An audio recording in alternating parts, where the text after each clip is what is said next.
Hello viewers, কেমন আছেন সবাই? আশা করি ভালো আছেন। এমটেক কেয়ারের নতুন টেক ভিডিওতে আপনাকে স্বাগত জানাচ্ছি মাহি মহিউদ্দিন। বাংলায় টেক নিউজের ধারাবাহিকতায় আজ আলোচনা করব কম্পিউটারে ব্লু স্ক্রিন প্রবলেম কেন হয় এবং হলে কি করবেন। চলুন জেনে নেওয়া যাক।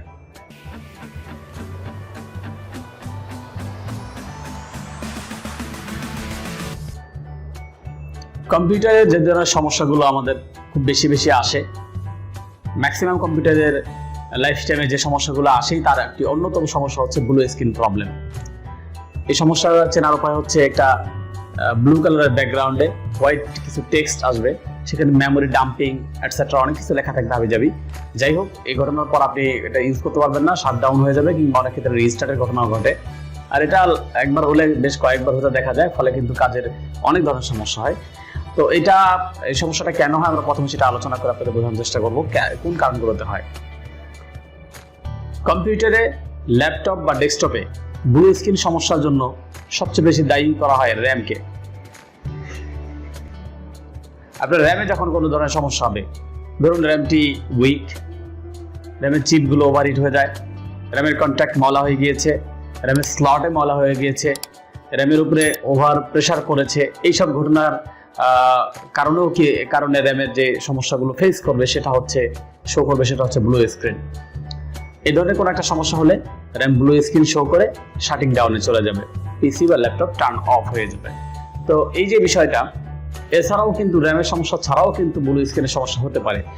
অনেকেরই ধারণা যে শুধুমাত্র র্যামের সমস্যা থেকে ব্লু স্ক্রিন হয়, সেক্ষেত্রে র্যামটা ক্লিন করার পরামর্শ দেন। আজকের ভিডিওতে আমরা শেষ দিকে বিভিন্ন ধরনের পরামর্শ রাখবো, তার আগে আরও কয়েকটা কারণ জেনে নেই।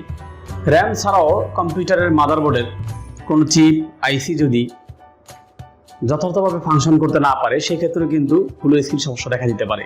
তার ভিতরে অন্যতম হচ্ছে ভিজিএ চিপের ওভারহিট বা অন্য কোনো সমস্যায়, ওভারলোড, এগুলো সমস্যায় কিন্তু ব্লু স্ক্রিন শো করতে পারে।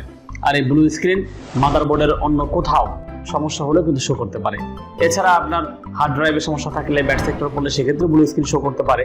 যাই হোক, যতগুলো কারণ এখানে আমরা উল্লেখ করেছি, ফার্স্ট অফ অল একটা হচ্ছে র্যামের কারণে, র্যামের স্লটের কারণে, মাদারবোর্ডের কোনো চিপ ওভারহিট হয় কিনা সেটার কারণে, এরপরে হার্ড ড্রাইভ, অপারেটিং সিস্টেমের কোনো ফাইল মিসিংয়ের কারণে এগুলো হতে পারে। তো আমাদের এই টেক ভিডিওগুলোর অন্যতম একটি কারণ হচ্ছে সতর্ক করা, পাশাপাশি পরামর্শ দেওয়া। তো আমরা সতর্ক করবো যাতে আপনার ভালো ব্র্যান্ডের মাদারবোর্ড, ভালো র্যাম ইউজ করবেন, পরিষ্কার রাখবেন, পাশাপাশি এয়ার ব্লোয়িং যে সিস্টেম রয়েছে, ভিতরে টেম্পারেচার যে কন্ট্রোল থাকবে সেই বিষয়টাকে লক্ষ্য রাখবেন। এছাড়া যখন এই সমস্যাটা হয়ে যাবে, তখন আপনি কিভাবে এখান থেকে প্রতিকার পেতে পারেন তার জন্য থাকবে স্পেশাল টিপস ভিডিওর একদম শেষ দিকে। তার আগে দর্শক, একটি রিকোয়েস্ট আপনাদের কাছে, ভিডিওগুলো ভালো লাগলে লাইক, কমেন্ট এবং শেয়ার করবেন। চ্যানেল নতুন যারা আসছেন তাদেরকে রিকোয়েস্ট করবো সাবস্ক্রাইব করার জন্য, আর যারা আগেই সাবস্ক্রাইব করে আমাদের সহযোগিতা করেছেন, পাশে থেকেছেন, প্রেরণা দিয়েছেন, তাদেরকে অসংখ্য ধন্যবাদ। তো যাই হোক, ভিডিওর এই পর্যায়ে আমরা ব্লু স্ক্রিন সমস্যা থেকে সমাধানের উপায়গুলো জানাবো।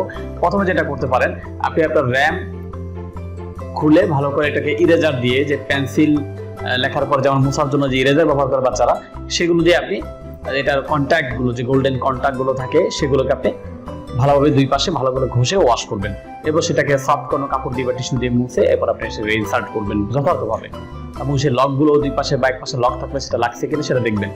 এছাড়া এটাও করতে পারেন, ভালো একটা শুকনা ড্রাই কোনো ধরনের ব্রাশ দিয়ে আপনি র্যামের যে স্লট রয়েছে, যেখানে র্যামটা সেট করা থাকে, সেই জায়গাটা আপনি ক্লিন করতে পারেন। অ্যান্ড দেন আপনি র্যামের যদি সুযোগ থাকে, আপনার দুইটা র্যাম থাকে, তার যে কোনো একটা র্যাম দিয়ে আপনি কিন্তু চেক করতে পারেন। এছাড়া যেটা করতে পারেন, মাদারবোর্ডে কোথাও ওভারহিট হচ্ছে কিনা, সেক্ষেত্রে মাদারবোর্ড রিপেয়ার কিংবা ওয়ারেন্টি থাকলে ওয়ারেন্টি ক্লেম করা, অথবা শেষ পর্যায়ে অনেক সময় চেঞ্জও করতে হয়, সেটা ভিন্ন ইস্যু। যাই হোক, আপনারা আপনাদের সাধ্যের ভিতরে যেটা করা সম্ভব সেটা করবেন। বিশেষ করে র্যামটা ক্লিন করবেন, আপনার তাপমাত্রা কন্ট্রোল হচ্ছে কিনা, থার্মাল পেস্ট আছে কিনা, ভিতরে গরম বাতাস বাইরে বেরোতে পারছে কিনা, বাইরে থেকে ঠান্ডা বাতাস ভিতরে যেতে পারছে কিনা, এই পথগুলো, এয়ার ব্লোয়িং এর যে ওয়েগুলো আছে সেগুলো ব্লক হয়ে গেছে কিনা, সেটা ল্যাপটপ বা ডেস্কটপে আপনি ভালোভাবে খেয়াল করবেন। আর সর্বোপরি এই সমস্যা থেকে যদি আপনি আপনার এই ভিডিও থেকে বা নিজের এক্সপিরিয়েন্স থেকে যদি আপনি সমাধান না পান, তবে অবশ্যই আপনার নিকটস্থ সার্ভিস সেন্টারে যোগাযোগ করবেন। ভালো থাকবেন। সকলের টেক পণ্যের দীর্ঘায়ু, আপনার আমার সব ধরনের টেক পণ্যগুলো ভালো থাকুক এবং আপনারা আমরা সব ভালো থাকি, এই প্রত্যাশায় আজকের ভিডিও এখানে শেষ করছি। ভালো থাকবেন।